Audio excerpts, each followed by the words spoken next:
madaxweynaha xilka ka sii degayay Somaliland Axmed Maxamed Maxamuud Silaanyo oo galabta war qoraal soo saaray ayaa waxa uu ka hadlay arrimo la xiriira doorashooyinkii 13 November ka qabsoomay Somaliland arrimaha ammaanka iyo sidoo kale arrimo kale madaxweyne Silaanyo waxa uu amaanay qaabkii doorashadu ay qabsoontay waxaana uu sheegay inay ahayd mid indhaha caalamka soo jiidatay sidoo kale madaxweyne Silaanyo waxa uu amaanay intii ololaha doorashooyinku ay socdeen sidii xisbiyada qaranka iyo taageerayaashooduba ay u dhaqmeen uguna soo bixeen ololaha doorashada madaxtinimo waxaana uu ku baaqay madaxweyne Silaanyo in la ilaaliyo ammaanka xasiloonida iyo wadajirka Somaliland ay ku soo nabad iyo caanamashay intii ay jirtay sidoo kale madaxweyne Silaanyo waxa uu hambaliyo u jeediyay xubnaha guddiga doorashooyinka qaranka iyo hawlwadeenadooda sidii ay u guteen xilka iyo waajibaadkii saarnaa waxaana uu kula dardaarmay inay iska ilaaliyaan amaba guddoon jilicsan madaxweyne Silaanyo waxa uu shacabweynaha Somaliland ku hambaliyay sidii ay gacanta buuxda u siiyeen ciidamada ammaanka qaranku sidii ay u damin lahaayeen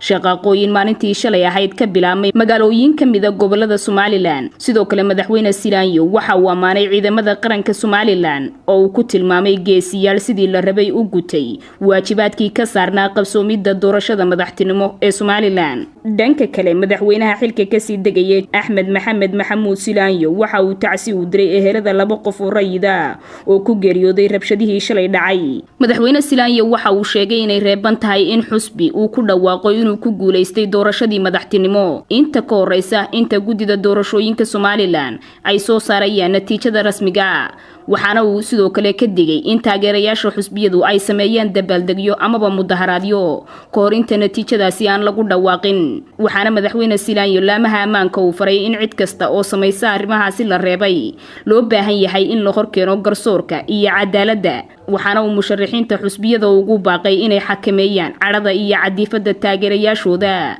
dhinaca kale madaxweyne Silaanyo waxa uu sheegay in musharaxiintu ay u diyaar garoobaan guul iyo guul darraba sagal baldeeq Home Cable TV Hargeysa